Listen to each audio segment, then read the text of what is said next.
এদের মূল কথাই হলো, তারা যতই বিভিন্ন রকমের অজুহাত দেখানোর চেষ্টা করুক না কেন, আল্লাহ তাআলা বলেন এদের আসল কথা হলো এরা পরকালকে বিশ্বাস করে না। পরকালে উঠতে হবে, আল্লাহর সামনে দাঁড়াতে হবে, এই বিশ্বাস যদি কারোর ভিতরে থাকে, জীবন চলে গেলেও সে কোনো নাফরমানি কাজ করতে পারে না। আল্লাহ তাআলা এই জন্য বুঝাচ্ছেন বারবার। আল্লাহ পাক বলেন, ওয়ালাকাদ খালাকনাল ইনসানা মিন সুলালাতিন মিন তিন। লক্ষ্য করুন, তুমি ছিলে মাটির নির্যাস, সেখান থেকে তোমাকে তৈরি করা হয়েছে।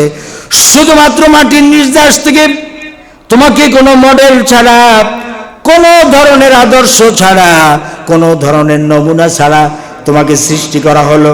সুম্মা জাআলনাহু নুতফাতান ফি ক্বারারিম মাকিন।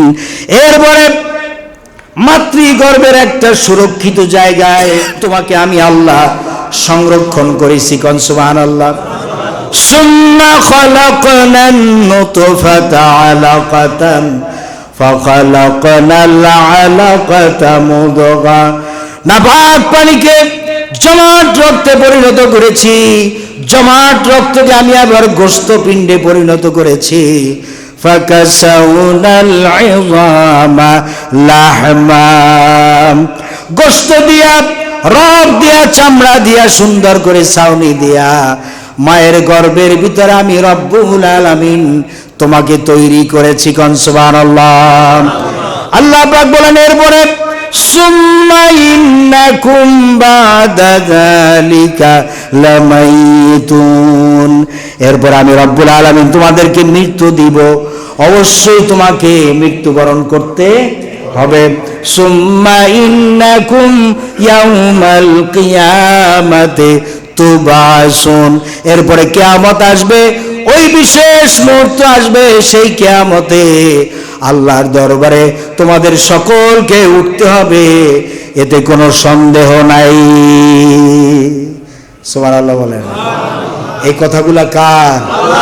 এই কথাগুলো কার? কাফেররা তিনটা বিষয় বিশ্বাস করে, মরা ছিলাম, জিন্দা হয়েছি, আবার মৃত্যু হবে, এই পর্যন্ত। কিন্তু মুমিনরা আরেক ধাপ বেশি বিশ্বাস করে, মৃত্যুর পরে আবার কি হবে? পুনর্জীবিত করা হবে। আল্লাহ তাআলা এইটা কোরআন শরীফে এক জায়গায় দুই জায়গায় না হয়, অসংখ্য জায়গায় আল্লাহ তাআলা বান্দাদেরকে যুক্তি দিয়া দিয়া আল্লাহ বুঝাইছেন যে বান্দা কেমনে অস্বীকার করো তুমি আমি আল্লাহকে, কি করে তুমি অস্বীকার করো।